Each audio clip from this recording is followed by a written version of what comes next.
Hola, ¿qué tal? Mi nombre es Alfonso González, alumno del OPAEP de Bachillerato Santana. Este es mi trabajo para la materia de novela, el cual consiste en un análisis del libro. Ese libro que me tocó leer es El sí de las niñas, escrito por Leandro Fernández de Moratín en 1806, en el siglo XIX. Este libro fue escrito en una época en la cual España vivía muchas situaciones que interfirieron en su historia, tal como en términos del reinado del rey Carlos IV y la intervención francesa dirigida por Napoleón Bonaparte. Este libro fue escrito por Leandro Fernández Moratín, que él siempre escribió obras de teatro. Estas obras estaban divididas por escenas y siempre se dieron la tarea de tener un aspecto pedagógico porque dejaban enseñanza en quienes sabían de esta obra.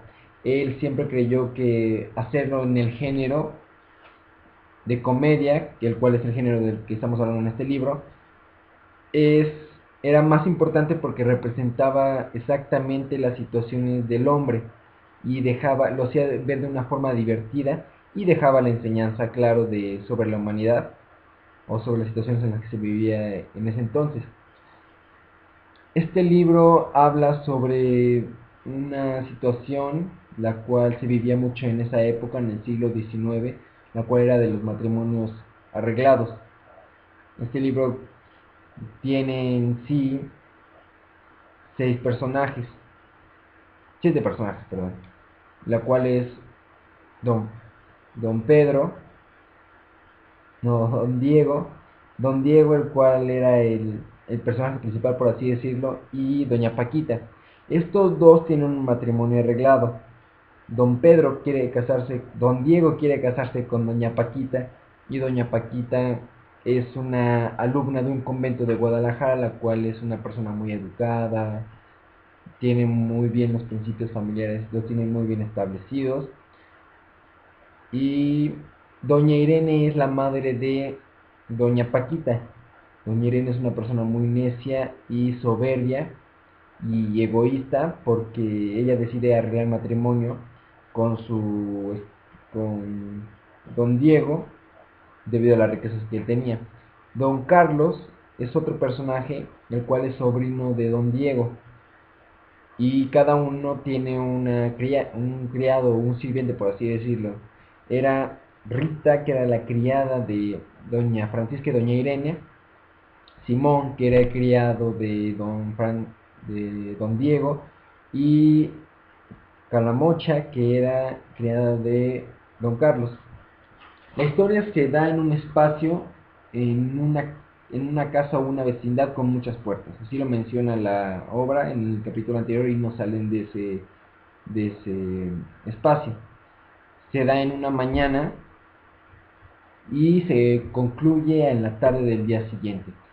Esa obra narra que doña Francisca es traída desde Guadalajara a España para conocer a su prometido días antes de la boda. Esta boda, que ya lo mencionamos, es arreglada por doña Irene.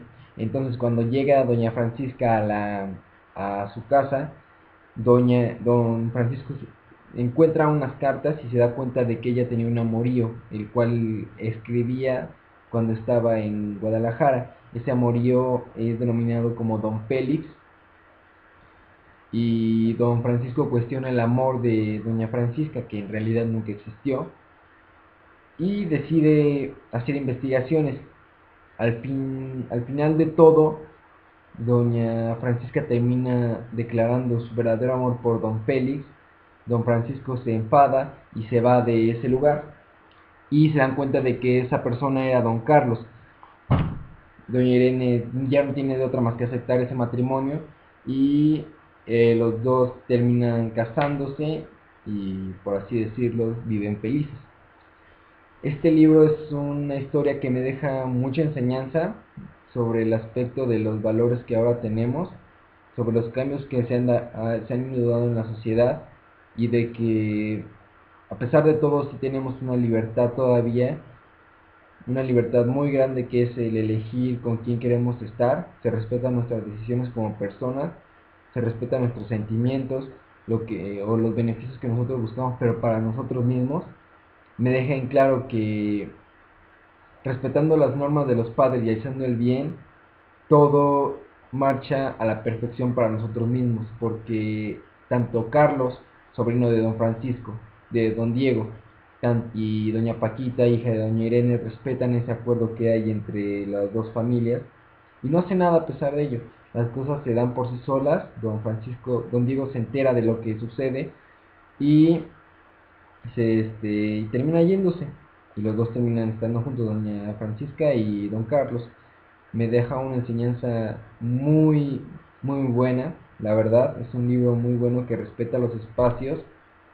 Hablando del tema del neoclasicismo, respeta exactamente los espacios y los lugares y son muy específicos en el tema de dar detalles sobre lo que sucede o sobre dónde se dan las situaciones.